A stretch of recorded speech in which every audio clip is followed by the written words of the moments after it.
بسم اللہ الرحمن الرحیم الحمدللہ رب العالمین والصلاة والسلام علی سید المرسلین۔ عزیز طلباء و طالبات، حضور نبی کریم علیہ الصلاۃ والسلام کی سیرت طیبہ کے مطالعہ میں آج ہم بعثت و ظہور نبوت کے حوالے سے گفتگو کریں گے۔ ہمارے آج کے لیکچر میں بعثت، خفیہ دعوت و تبلیغ کی ابتدا اور سب سے آگے بڑھ کر اس دعوت و تبلیغ کو اور اس پیغام حق کو قبول کرنے والے لوگ، پہلے دعوتی مرکز دار ارقم کے حوالے سے ہم نکات پر بات کریں گے۔ حضور نبی کریم علیہ الصلاۃ والسلام کی عمر جب 40 سال کے قریب ہوئی تو خلوت نشینی سے آپ محبت کرنے لگے، یعنی آپ کو تنہائی میں رہنا پسند آنے لگا، اور آپ اس تنہائی کے حصول کے لیے مکہ سے کم و بیش 2 میل باہر غار حرا میں تشریف لے جایا کرتے تھے۔ ام المومنین حضرت عائشہ صدیقہ رضی اللہ تعالی عنہا سے مروی حدیث پاک کے مطابق ابتدا میں آپ کی نبوت کا جو آغاز ہے وہ سچے خوابوں سے ہوا، یعنی آپ رات کو جو خواب دیکھتے تو وہ اگلے دن سپیدہ سحر کی طرح آپ کے سامنے نمودار ہو جاتا، اور سچے خوابوں کا یہ سلسلہ 6 ماہ تک جاری رہا۔ آپ کا جو نبوی عرصہ ہے اس زمین پر حیات ظاہری کے اندر وہ 23 سال کا تھا، تو اس اعتبار سے یہ 46واں حصہ بنتا ہے۔ آپ غار حرا میں تشریف لے جایا کرتے تھے، پانی ستو ساتھ لے جاتے اور کئی دن تک وہاں قیام کرتے، اور پھر واپس آ جاتے تو دوبارہ اپنا سامان زاد راہ لے کر پھر چلے جاتے، کہ وہیں غار حرا کی ہی ایک رات میں وہ لمحہ آن پہنچا کہ حضرت جبرائیل امین علیہ السلام آپ کے سامنے ظاہر ہوئے، اور حضور نبی کریم علیہ الصلاۃ والسلام کو اقرا، آپ پڑھیے کی پہلی وحی اذن الہی سے آپ کے سامنے تلاوت کی، پڑھیے۔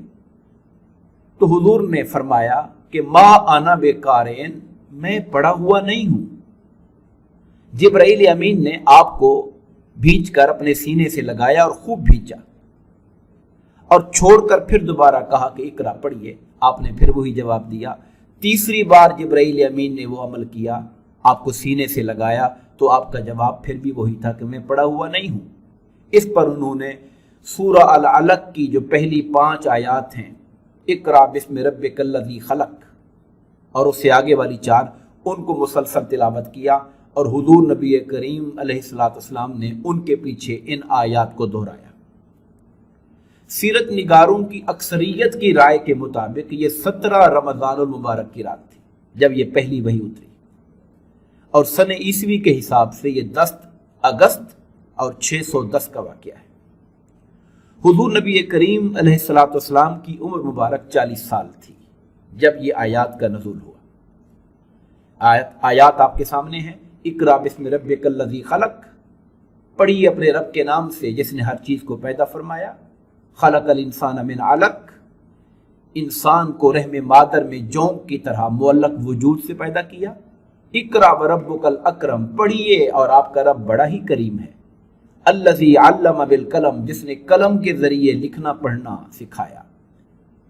علم الانسان ما لم یعلم، جس نے انسان کو اس کے علاوہ بھی وہ کچھ سکھا دیا جو وہ نہیں جانتا تھا۔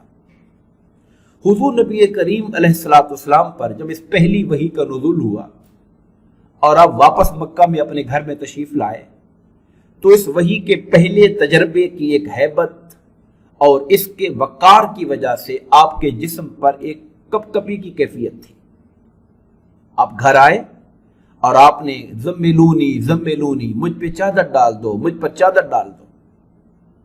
جب تھوڑی دیر کے بعد طبیعت سنبھلی تو آپ نے سارے واقعے کی خبر اپنی شریکہ حیات حضرت سیدہ خدیجہ الکبریٰ رضی اللہ تعالی عنہا کو دی، اور ان سے کہا کہ وَلَقَدْ خَشِیتُ عَلَىٰ نَفْسِی، مجھے اپنی جان کا ڈر ہے۔ انہوں نے جواب میں آپ کی دلجوئی کی اور تسلی کے وہ تاریخی کلمات کہے کہ آپ کا رب کبھی آپ کو تنہا نہیں چھوڑے گا، آپ